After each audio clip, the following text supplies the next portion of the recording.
Natural star. Well, I am talking about Nani Garu.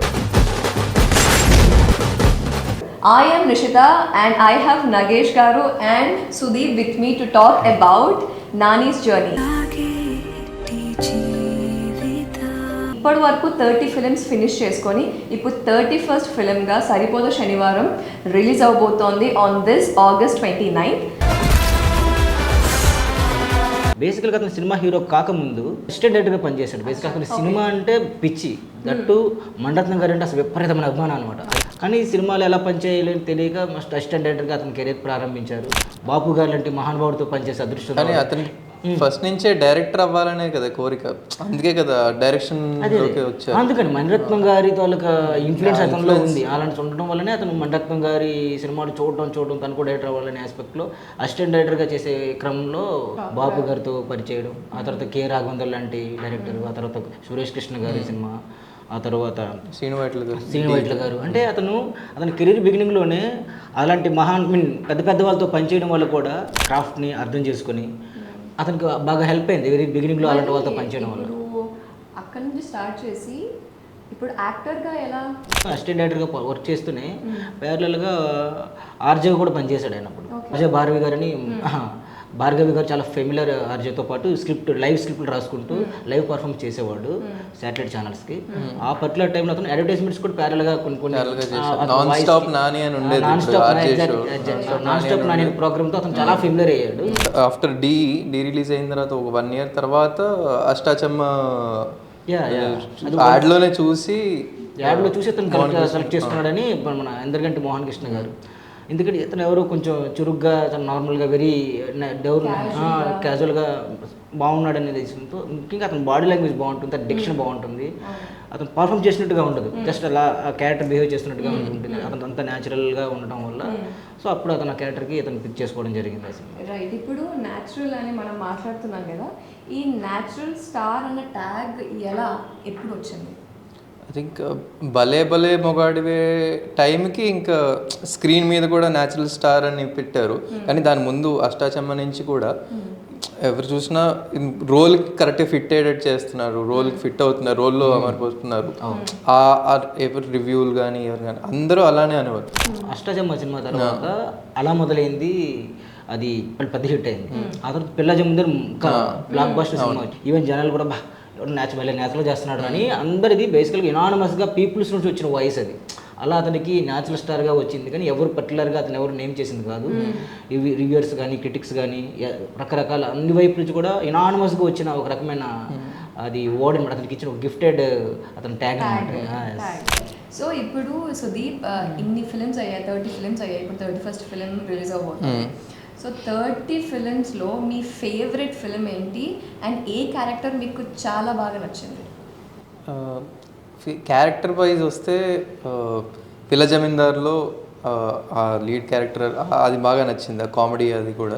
But Nani గారు because early 2000sలోనే ఆయన ఇండస్ట్రీకి వచ్చి అక్కడే స్టార్ట్ అయింది కాబట్టి నాకు ఆయన జర్నీ మొత్తం కూడా because even though I'm young నేను బాగానే ఫాలో అయ్యాను. అండ్ ఫస్ట్ సినిమా నుంచి అష్టాచమ్మ అలా మొదలైంది, ఇవన్నీ చూసుకున్నా అలా మొదలైంది is my favourite Nani film. అందులో వచ్చేసి ఆ లైట్ హార్టెడ్ స్టోరీ అండ్ అలా యాక్టింగ్ కూడా బాగా చేశారు, comedy. That movie is really good. మీరు కామెడీ అని చెప్పారు, నాకు కూడా ప్రతి ఒక్క మూవీలో నాని క్యారెక్టర్స్ చూసుకుంటే చాలా కామిక్గా, చాలా న్యాచురలీ ఓకే, కానీ కామిక్గా మంచిగా ఎలా అంటే ఇక్కడ అతను కామెడీ టైమింగ్ బేసికల్గా అతను అది పట్టుకుంటాడు ఆయన.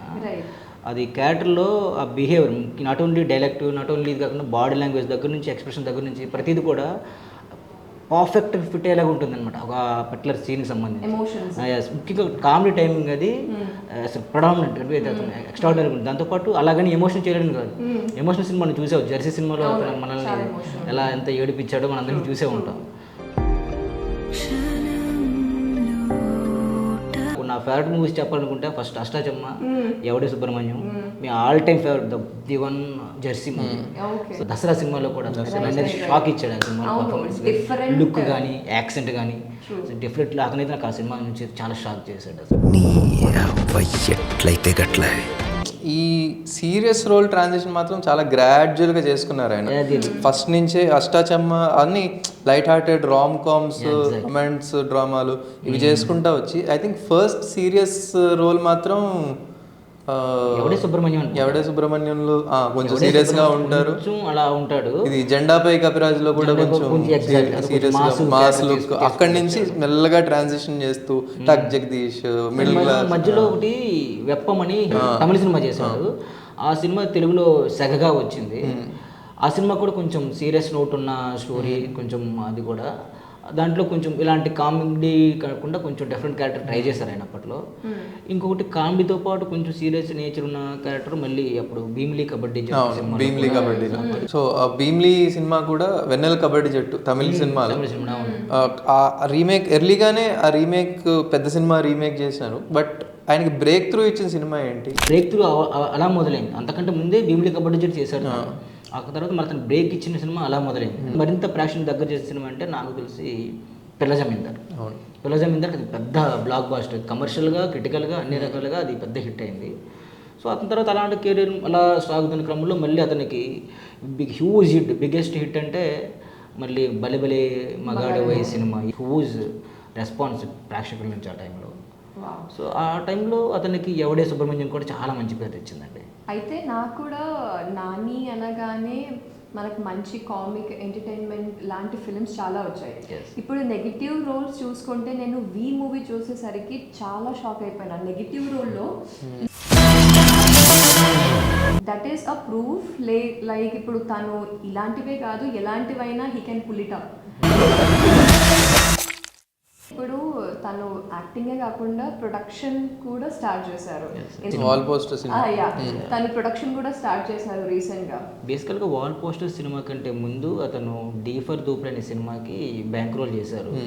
అది కూడా అతనికి బాగానే డబ్బులు తెచ్చిపెట్టింది ఆ సినిమా. ఆ సినిమాలో అతను క్యామియో కూడా చేశారు ఆ సినిమాలో.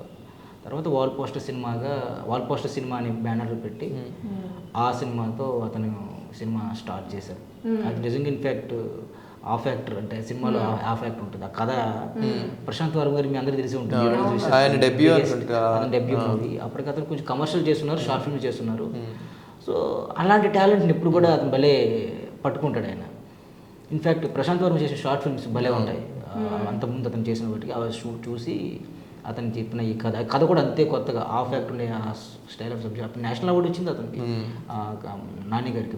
అప్పుడు వాల్ పోస్టర్ సినిమాకి నేషనల్ అవార్డు వచ్చింది. వాల్ పోస్టర్ అదే ఆ సినిమాకి ప్రొడక్షన్ నుంచి వచ్చింది కాబట్టి. సో మీరేమనుకుంటున్నారు actor also being a producer, how is your feeling? And అది కూడా నాని గారు ఐ థింక్ ఒకసారి మేజర్ యాక్టర్స్ అయిన తర్వాత many actors have started their own production. మొన్న మనం ధనుష్ గారి గురించి మనం అనుకున్నప్పుడు ధనుష్ గారికి కూడా వండర్ బార్ ప్రొడక్షన్ ఆ ప్రొడక్షన్ బికాజ్ నాని గారు ఆల్రెడీ ఏడీగా కూడా ఆయనకు ఆ సెన్స్ ఉంది. ఎవ్రీథింగ్ మూవీ మేకింగ్లో ఎవ్రీ ఆర్ట్కి ఆయనకు నాలెడ్జ్ ఉంది, ఆయనకు మూవీ సెన్స్ ఉంది. ఏం చేయాలి, ఏం తీస్తే బాగుంటుంది, ఏం తీస్తే కొత్తగా ఉంటుంది. So I think it's obvious move for production company కూడా స్టార్ట్ చేసుకోవడం. క్రాఫ్ట్స్ పట్ల అవగాహన ఉండడం వల్లే అతను ఏ క్రాఫ్ట్స్ అన్నిటి మీద కూడా కొంచెం ఏడిగా పనిచేసినప్పుడు ఖచ్చితంగా అన్ని క్రాఫ్ట్స్ని చూసుకునే పరిస్థితి ఉంటుంది కదా అందరికీ. అప్పుడు మనం యాక్టర్స్తో పనిచేస్తాం, మేకప్ పీపుల్తో పనిచేస్తాం, కాస్ట్యూమ్స్తో పనిచేస్తాం, ఇంకా చెప్పాల్సిన అన్ని క్రాఫ్ట్స్ మీద కూడా కొంచెం అవగాహన ఉంటుంది కాబట్టి ప్రొడక్షన్ సైడ్ కూడా మేము అన్ని దగ్గరుండి అబ్జర్వ్ చేస్తుంటాం కాబట్టి. సో అతనికి తెలుసు ఈ ఫిల్మ్ ప్రొడక్షన్ ఆఫ్ డైనమిక్స్ గురించి అతనికి ఐడియా ఉంది కాబట్టి. సో ఇన్వాల్వ్ ఇంటూ సినిమా అంటే కొత్త టాలెంట్ని, కొత్త కథల్ని అతను చేయలేని ఒకసారి కొంతమంది అలాంటి వాళ్ళ కోసం ఆపర్చునిటీస్ ఇవ్వడం కోసం వాళ్ళు ప్రొడ్యూస్ చేసిన సినిమాలు కూడా చూసుకుంటే మనకి ఉంది, దాంట్లో హిట్ 1 and 2 తీశారు. ఇట్స్ ఆల్ మంచి సినిమాలు అలా దే ఆర్ కంటిన్యూస్లీ, అంటే ఫ్లాప్ అయిన సినిమాలు ఏమీ లేవు. సో ఆయనకి డెఫినెట్గా అవగాహన ఉంది, ఏం తీయాలి, ఏం తీస్తే బాగుంటుంది, ఎలా తీస్తే బాగుంటుంది. సో ఆయన అదే టాలెంట్ మనకి యాక్టింగ్లో కూడా ఆయన స్క్రిప్ట్ సెలెక్షన్లో కూడా కనిపిస్తుంది. యాక్చువల్గా ఆ విషయం మనం ఎందుకంటే నాని గారిని కొంచెం మెచ్చుకోవాల్సిన విషయం అంటే నాని గారి సినిమా అది కమర్షియల్గా థియేటర్కల్గా ఫెయిల్ అయినా సరే నాని యాక్టర్గా ఈ రోజు ఫెయిల్ అవ్వలేదు ఇప్పటి వరకు. ఈ 16 years అయిన జర్నీలో కానీ అవుట్ ఆఫ్ 30 మూవీస్లో కానీ ఇప్పటివరకు నాని యాక్టర్ ఎప్పుడు ఫెయిల్ అవ్వలేదు. ఒక హార్డ్ వర్కర్, ఒక కంపాషనేట్ అయితే సరిపోతుంది, యూ క్యాన్ అచీవ్ ఎనీథింగ్ అనడానికి నాని ఎగ్జాంపుల్ ఫర్ షూర్. ఇప్పుడు హ్యూజ్గా అవ్వడానికి ఏ బ్యాక్గ్రౌండ్ అవసరం లేదని we have seen many examples అంటే చూసాం అతని జర్నీనే మనకి బేసికల్గా ఒక రైట్ ముందు చూసాము యాక్టర్స్, ఇంకా యాక్టర్స్ వస్తున్నారు కూడా. వస్తున్నారు. So you have to just అప్పుడు చిరంజీవి గారిని చూసి చాలా మంది వచ్చారు, ఆ తర్వాత రవితేజ గారిని చూసి మాస్ మహారాజ్ చూసి వచ్చారు, తర్వాత ఇప్పుడు న్యాచురల్ స్టార్, ఇలా ఒక ప్రత్యేకమైన వీళ్ళ జర్నీని చూసి చాలా మంది కామన్ రెగ్యులర్గా ఎవరైనా ప్యాషన్ ఉండి యాక్టింగ్ పట్ల అభిరుచి ఉండి వచ్చిన వాళ్ళందరూ కూడా సినిమాలు ఇప్పుడు వస్తున్నారు, మెల్లగా వాళ్ళు కూడా ఎదుగుతున్నారు. ఇక్కడ ముఖ్యంగా కొంతమంది చెప్పినట్టుగా ఆ బ్లాక్ ఐ మీన్ అవన్నీ కూడా వాళ్ళు బ్రేక్ చేశారు బేసికల్గా. ఇది కొంతమంది ఫ్యామిలీస్ అను ఇంకేదో చెప్పిన వాడు పండు బ్రేక్ చేసిన నటుల్లో నాని గారు, రవితేజ గారు అండ్ చిరంజీవి గారు అప్పుడు ఇది వారు. జర్నీ గురించి కాదు కానీ బట్ నాని గారి one of the most special Jersey cinema చూసి కానీ, నిన్ను కోరి సినిమా చూసి కానీ, వన్ ఆఫ్ మళ్ళీ రిపీట్ చేసుకుని యూట్యూబ్లో వెతుక్కుని చూసే సీన్స్, ఆయన బాధపడే సీన్, ఎమోషనల్ ఆ ఎమోషన్ అనేది బాగా మన నాన్నగారు ఏడుస్తున్నారు అంటే మనకి ఏడుపు వచ్చేస్తుంది ఇక్కడ. ఆ లెవెల్ న్యాచురల్ స్టార్ అంటారు అంత న్యాచురల్గా ఏడుపు కానీ కామెడిక్ టైమింగ్ ముందు నుంచే ఉంది. ఫస్ట్ సినిమా నుంచే కామెడిక్ టైమింగ్ చూస్తూ వస్తున్నాము, అదంతా నచ్చింది. కానీ ఈ ఎమోషన్స్ మనలో రేపడం కానీ I think he's the best one. Emotions విషయంలో ది బెస్ట్ పర్ఫార్మెన్స్ ఆయన సైడ్ నుంచి అయితే మీరు చెప్పినట్టు నిన్ను కోరి ఆ క్లైమాక్స్ సీన్లో మన సింగిల్ షాట్ ఉంటుంది కదా, అక్కడ ఇంట్లో నుంచి మొదలుపెట్టి అదొక షాట్ కానీ.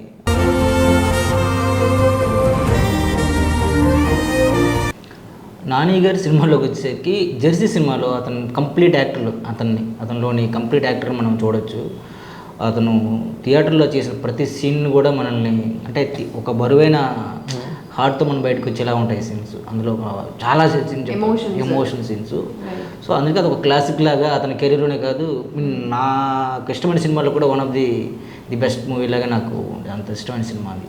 ఇన్ఫ్యాక్ట్ చెప్పుంటాను ఆల్రెడీ ఆ ట్రైన్ దగ్గర celebration one of the career highlights Nani గారి సీన్స్ అని కూడా.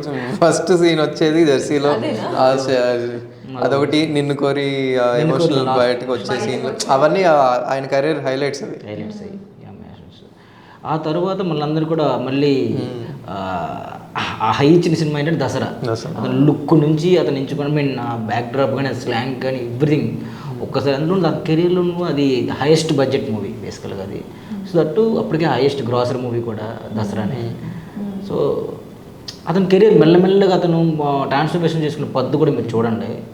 ఫస్ట్ రామ్ కామ్ చేసుకుంటూ వచ్చి, తర్వాత కామెడీ ఇష్టంతో సినిమాలు చేసుకుంటూ వచ్చి, తర్వాత మెల్లగా ఎమోషన్స్ చేసుకుంటూ వచ్చి, ఆ తర్వాత ఇప్పుడు మళ్ళీ యాక్షన్లోకి వస్తున్నాడు.